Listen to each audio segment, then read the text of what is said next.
Bonjour à tous et bienvenue sur Tchik Tchak Paracha. Aujourd'hui, nous allons parler de Shavuot, la fête où on reçoit la Torah.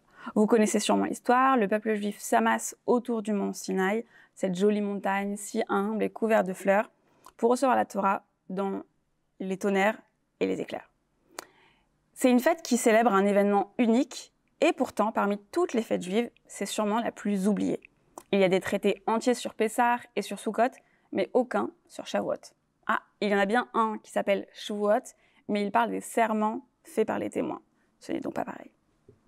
Si on cherche un peu ailleurs, on va voir que le Shulchan Aruch, par exemple, n'aborde que les passages de la Torah à lire ce jour-là.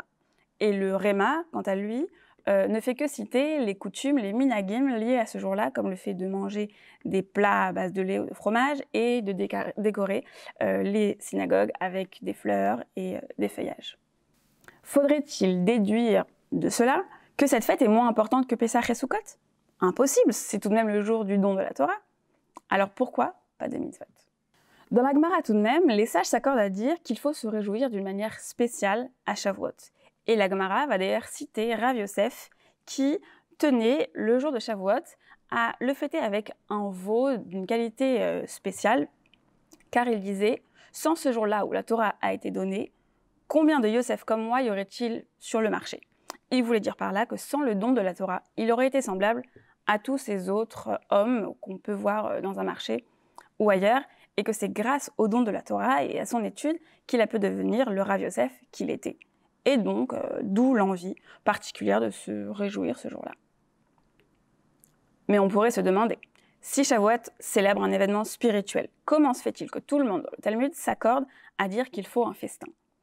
Et même Rav Yosef, il aurait tout de même pu choisir une méthode de connexion un petit peu plus spirituelle pour le fêter.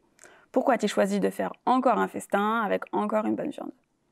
Ce serait oublier quelque chose de très important. La Torah existait avant le monde. Et d'ailleurs, le Zohar le dit, Istakel ba'oraita ve'bara alma. Il a regardé dans la Torah et il a créé le monde. Notre monde a donc été créé à partir d'une notice spirituelle, la Torah. De même que toutes les mitzvot sont de nature physique, la célébration l'est également.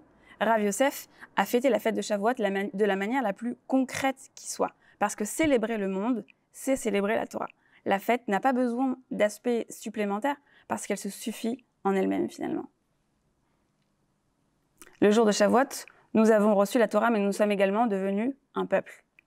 Comme Rav Yosef le dit, il y a d'autres Yosef au marché, mais c'est grâce à la Torah qu'il est devenu un Yosef spécial. Et nous aussi, car ce jour-là, nous avons reçu et accepté une Torah à l'éthique révolutionnaire.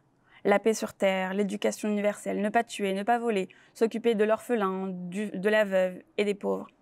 Tous ces concepts et idéaux ont vu le jour dans notre Torah ce jour-là. Et nous avons été les seuls à la vouloir et à l'accepter.